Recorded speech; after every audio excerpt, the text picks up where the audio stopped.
Salut tout le monde, c'est Raito, on se retrouve pour une vidéo 5 faits sur Natsu Dragneel dans Fairy Tail. En tout cas, n'hésitez pas vraiment à vous abonner si vous aimez Fairy Tail parce que cette chaîne est faite pour vous. Likez la vidéo si jamais elle vous plaît, ça me ferait super plaisir. Et n'hésitez pas à me dire en commentaire un autre personnage que vous aimeriez que je fasse.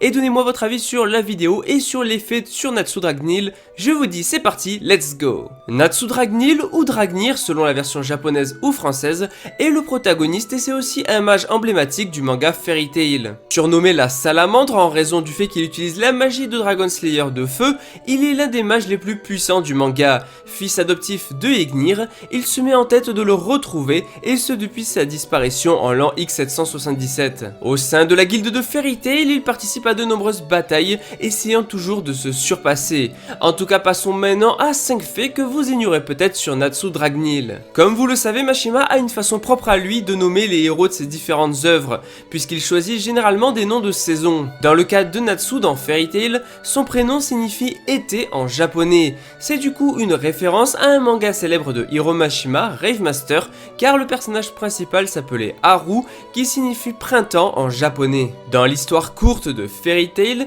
Natsu avait des cornes et il était un esprit. Comme quoi, les auteurs proposent plusieurs prototypes de personnages avant la création finale de celui-ci. Natsu est fréquemment appelé la salamandre dans Fairy Tail. Savez-vous pourquoi? Son surnom de salamandre vient du fait qu'il soit immunisé contre le feu.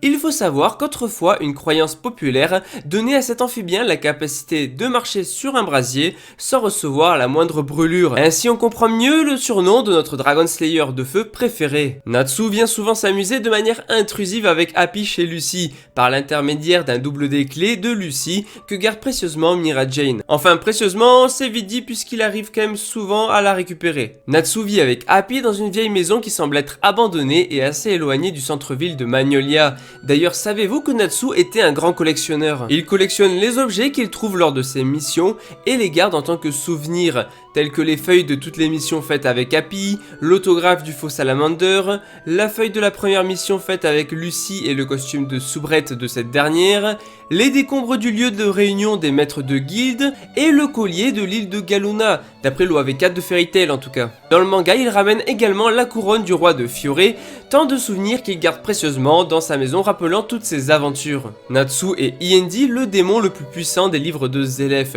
mais avant d'être un démon, Natsu était le frère de Zélef et ils vivaient ensemble avant qu'un dragon vienne tuer leurs parents et le frère de Zélef. Natsu lui a hérité des traits de son père biologique, tandis que Zélef a hérité des traits de leur mère. Tout à l'heure je vous ai parlé de Rave Master, l'ancien manga de Hiro Mashima, et bien sachez que ses capacités à Natsu ressemblent beaucoup à celles du personnage de Let dans Rave. Tout comme Grey, Natsu a plusieurs cicatrices.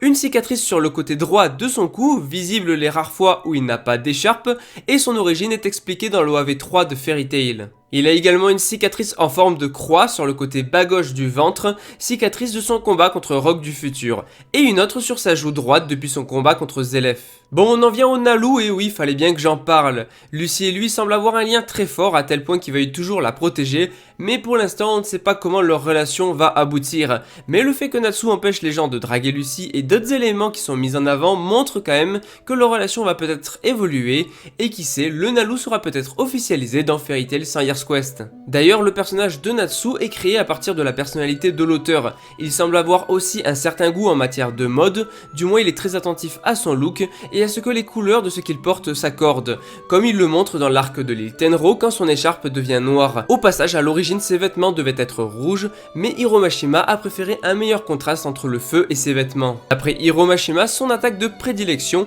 est le point d'acier du dragon de feu. Un point très intéressant, son nom de famille et la combinaison des mots dragon et Ignir, ce qui forme Dragnir. Et ça, je trouve ça vraiment bien pensé de la part de Mashima. Après son année d'entraînement, ses flammes sont devenues si chaudes qu'il a réussi à brûler l'arène où se déroulent les combats des jeux intermagiques sans grande difficulté. Après l'arc Tartaros, l'an X792, Natsu porte un bandage sur le bras droit. Dans le chapitre 464, on voit qu'il s'agit d'un tatouage de dragon qui contient le reste du pouvoir d'Ignir. Et depuis le chapitre 479, Natsu a démontré qu'il pouvait activer et utiliser le mode roi dragon de feu quand il le voulait. Et enfin pour finir, sa rivalité avec Gajil ressemble à celle de Grey et Léon, et sa marque de guilde est sur son épaule droite et de couleur rouge. Donc voilà, c'est fini pour cette vidéo 5 faits sur Natsu Dragneel. Dites-moi en commentaire ce que vous avez pensé de la vidéo, proposez-moi d'autres personnages, likez la vidéo si jamais elle vous plaît, abonnez-vous si vous aimez Fairy Tail parce que cette chaîne est faite pour vous, et du coup moi je vous dis à la prochaine pour une prochaine vidéo. Allez, ciao tout le monde!